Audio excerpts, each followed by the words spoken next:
Water, water everywhere, but what if there isn't enough to drink? North Carolina has suffered through two major droughts in the last 15 years. Experts say periodic drought is a natural occurrence in North Carolina, but because the state population grows each year while the number of reservoirs does not, we need to start thinking ahead. A similar drought that occurred 30 years ago would have had much less impact because we would have had much less demand for the water. We had a smaller population, less economic development. So even if the droughts don't become more frequent or more severe, we still have a big problem. The drought of 2007 did have a silver lining. It turned into a watershed moment. Utilities realized that trying to go it alone just wasn't working. And so they really embarked at that point after the last drought on a collaborative process that just recently resulted in a historic consensus on the amount of water we'll need in the future and where that's going to come from. So we have a plan through 2060. Mike Schlegel manages water planning for 7 counties in the Triangle, while Greg Shiraklis studies large-scale water planning at the University of North Carolina, Chapel Hill. It's their job to think ahead. The plan for the next few decades created a historic partnership among the region's utilities, but it is not set in stone. We've got a lot of very community-minded utilities where they have mostly in the form of what they call mutual aid agreements. They have agreements that if we have too much water or if we have more water and you're in a bad situation, that there'll be some sort of exchange between them. The issue is that we really haven't tried to figure out under what conditions one community would be able to bring water to the other. Triangle region studies show that by the year 2060, they're going to need 3 times the amount of water that they use today. In the past, cities built reservoirs so large they could handle any drought. But experts say that is getting harder and harder to do. A situation or strategy like that leaves a lot of water supply that we don't use very often, yet we still have to pay for it. There's a better way, say experts. Instead of overbuilding, let's just share existing water supplies so everyone has enough. What that builds is that builds this resilience, this ability to adapt to changing circumstances more effectively.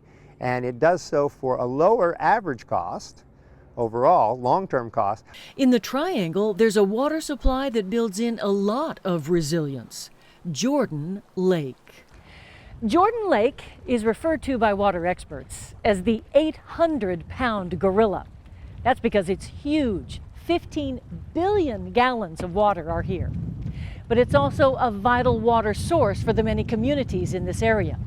That's why water managers are busy working on just who should get this water and how much. Several municipalities have dibs on the water here in Chatham County, including those not even close to the lake, such as OWASA, the Orange Water and Sewer Authority in Orange County. The State Environmental Management Commission granted OWASA about 5 million gallons a day to be used only during drought or other emergencies. Right now, OWASA has the opportunity to get water through Cary. Cary has an intake on the lake, and then Cary has its treatment plant, which is then connected to Durham's system, which is connected to OWASA's.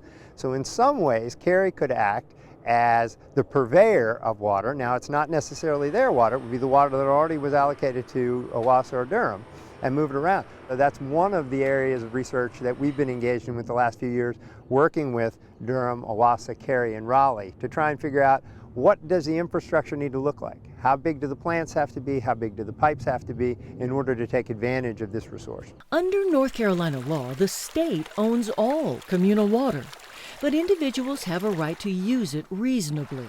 However, during 2007's mega drought, a water war erupted when Charlotte area communities asked for water from the Catawba and Yadkin rivers. That put them in hot water with cities downstream, as well as South Carolina, where the rivers flow. And I think it was Mark Twain who said, whiskey's for drinking, water's for fighting. So there is more tension related to water supply in times of shortage and drought. Experts say in order for resilience to work and water wars to be avoided, transfer arrangements need to be hammered out ahead of time. Moving water around is controversial, particularly if we move across basins. But having every community build that one supply that's so large that it meets its demand under any conceivable circumstance also leads to a lot of oversupply, overcapacity that has an environmental and a financial cost. In North Carolina's mountain and Piedmont regions, drinking water comes mainly from lakes and rivers, while on the coastal plain, underground aquifers are the biggest drinking water source. With an average rainfall of 40 to 50 inches per year, most of North Carolina is blessed with abundant water most of the time. So we've come to expect water as a cheap resource. The average North Carolina water bill is half that of drought-stricken California. But when the next drought comes here, we'll have to conserve water. And one way to encourage that is to make the cost go up the more you use. It's called tiered pricing, and it's already used by some utilities, including OWASA. My family of 5, single-family home, uses about 4,500 gallons a month. OWASA has a tiered structure that has fairly low prices, very low prices from 1 to 2,000 gallons. And then somewhat higher prices from 2,000 to 5,000 gallons. Above 5,000 gallons, the prices begin to get much higher if we've been watering the grass and so forth, because the bill goes up, and that has an impact on our behavior, on the choices we make. Impacting behavior is crucial in times of drought, and in fact, the behavior of utilities is already changing. What we found is that there's a positive peer pressure that's happening with, as trust is being built and as understanding is being increase between the utilities. They're kind of pushing each other to be better. That's the kind of change that makes the biggest impact, a ripple effect of cooperation. When you throw a pebble in the water, it's just one little pebble, and it sinks. But that's not what I'm talking about. I'm talking about the ripples that go out. Advocates say we can all do our part to promote the cooperation ripple effect.